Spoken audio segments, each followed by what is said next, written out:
সকলোলৈকে নমস্কাৰ জনাইছো আৰু মোৰ নতুন এটি ভিডিঅ'লৈ আপোনালোকক স্বাগতম জনাইছো। এইফালে অমিতা এটা পাৰি ললো, অমিতা এটা লৈ ললো আৰু বলক তেনেহ'লে আজি অমিতাই দি মইনো কি বনাওঁ আপোনালোককো দেখাওঁ।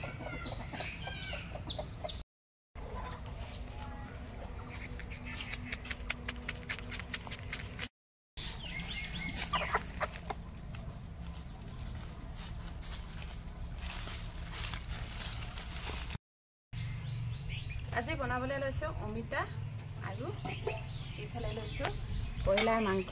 কয়লাৰ মাংসখিনি বইল কৰি লৈছো আৰু বইল কৰি লোৱা কয়লা মাংস আৰু অমিতাৰ এখন গ্ৰেভি বনাম। এইফালে থাকিব বেঙেনাৰ পুৰা পিটিকা আৰু এইফালে লৈছো আদা নহৰু আৰু বিলাহী। একেবাৰে সম্পূৰ্ণ গাঁৱলীয়া ষ্টাইলত, সদায় মোৰ গাঁৱলীয়া ষ্টাইলতে বনোৱা হয়, আজিও তেনেকৈয়ে বনাম। প্ৰথমতে এতিয়া অমিতাটো মই কাটি লওঁ।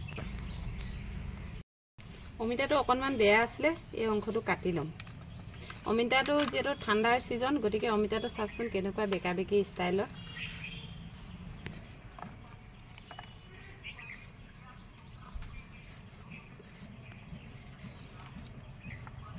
ঠাণ্ডাৰ ছিজনত অমিতাবিলাক অকণমান এনেকুৱা বেকা বেকি টাইপৰ হয়। চব অমিতা নহয়, কিছুমান অমিতা। এই অমিতাটো অকণমান তেনেকুৱাই আছিলে।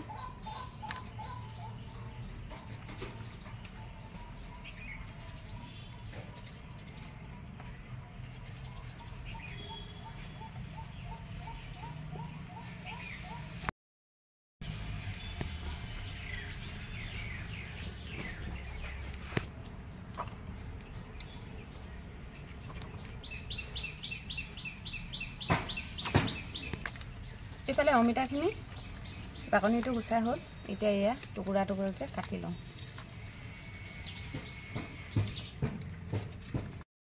এইফালে জুইকুৰা ধৰি কেৰাহীখন পাতি লৈছোঁ। ইয়াতে এয়া গোটা মছলাখিনি দি থৈছোঁ। এইখিনি আকৌ ঘৰৰে ধনিয়া। এইফালে দি লৈছোঁ দুটা তেজপাত।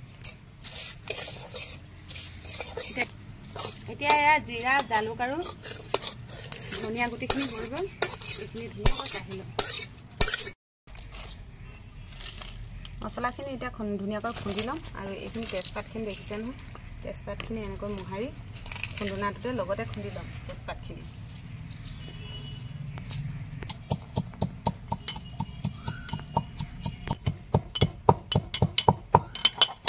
এইখিনি মছলা খুন্দা হৈ গ'ল।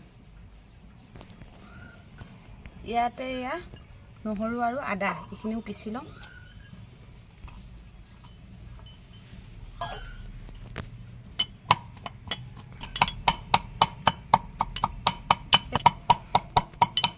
এইফালে আদা নহৰুখিনি খুন্দাও হৈ গ'ল, এইখিনি ইয়াতে থাকিবলৈ দিম। এতিয়া কেৰাহীখনত তেল দি লৈছোঁ।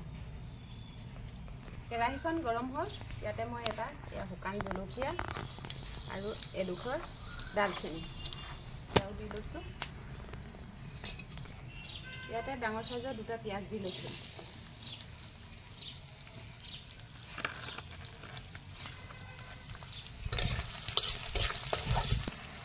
ইয়াতে অকণমান হালধি দি লৈছোঁ পিঁয়াজখিনিৰ ওপৰতে।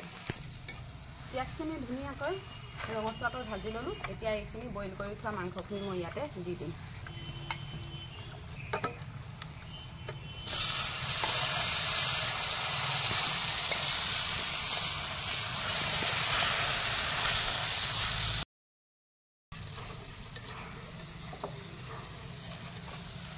মাংসখিনিৰ পৰা বহু পৰিমাণে তেল ওলাইছে। ইয়াত চাওকচোন কিমান তেলি আছিলে কুকুৰাটো। এতিয়া ইয়াত দি লৈছোঁ এয়া খুন্দা মছলাখিনি।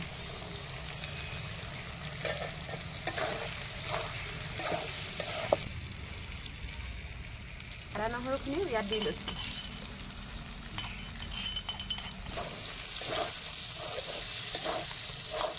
ইয়াতে দি লৈছোঁ নিমখ।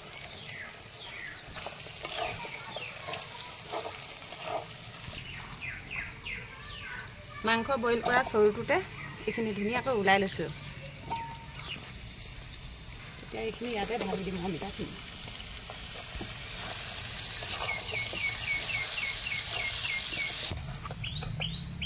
এতিয়া ধুনীয়াকৈ ঢাকনটো মাৰি ভিজিবলৈ দিম অমিতাখিনি। এইফালে চাহ ধুনীয়াকৈ মাংস হৈ আছে। ইয়াতে মই এতিয়া অকণমান পানী দি লওঁ। অমিতাখিনি সিজিবৰ বাবে অকণমান পানী দি লওঁ আৰু অমিতাত অকণমান পানী দিলে খাবলৈ মই ভাল পাওঁ, গতিকে অকণমান পানী দি লৈছোঁ।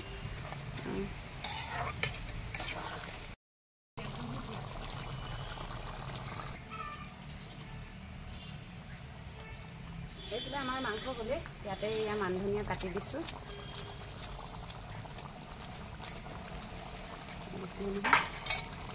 চাবচোন কিমান ধুনীয়া হৈছে, আৰু আপোনালোকৰো কাৰ কাৰ প্ৰিয় জনাব দেই। এইফালে আমাৰ মাংস হ'ল, এতিয়া ধুনীয়াকৈ এইখিনি নমাই লওঁ। এইফালে এটা বেঙেনা লৈছোঁ, আজি বেঙেনাৰ পিটিকা বনাম, গতিকে এইফালে অকণমান তেল মোহাৰি লৈছোঁ বেঙেনাটো, আৰু এনেকৈ ইয়াত জুইত দি দিম। এইফালে বনাবলৈ লৈছোঁ বেঙেনাৰ পিটিকা। এয়া চাওকচোন, বেঙেনাটো ধুনীয়াকৈ পুৰি ওপৰৰ বাকলিখিনি গুচাই থৈছিলোঁ। এতিয়া কটাৰী এখনেৰে ঠাণ্ডা হ'লত এনেকৈ কাটি কাটি পিটিকা বনাম।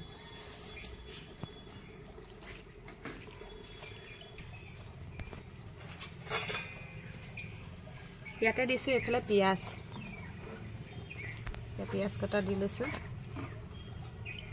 আৰু এইফালে ধনিয়া এইখিনিও দি লৈছোঁ। এতিয়া জলকীয়া কাটি ল'ম, এইফালে দুটা জলকীয়া এয়াও কাটি লৈছোঁ,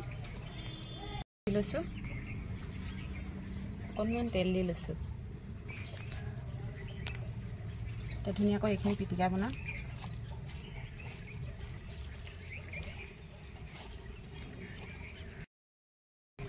এইফালে বাঢ়ি লৈছোঁ গৰম গৰম ভাত, আৰু এইফালে লৈছোঁ বেঙেনা পিটিকা।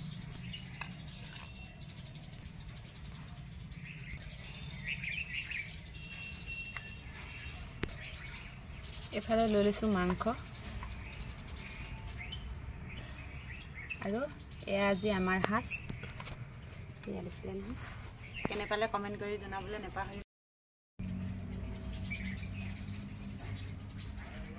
এইফালে ধুনীয়াকৈ ভাত বাঢ়ি লৈছোঁ। এয়া হৈছে বেঙেনা পিটিকা, আৰু এয়া হৈছে মাংস আৰু অমিতাৰ অকণমান গ্ৰেভি বনাইছোঁ। আপোনালোক কাৰ কাৰ প্ৰিয় কমেণ্ট কৰি জনাব।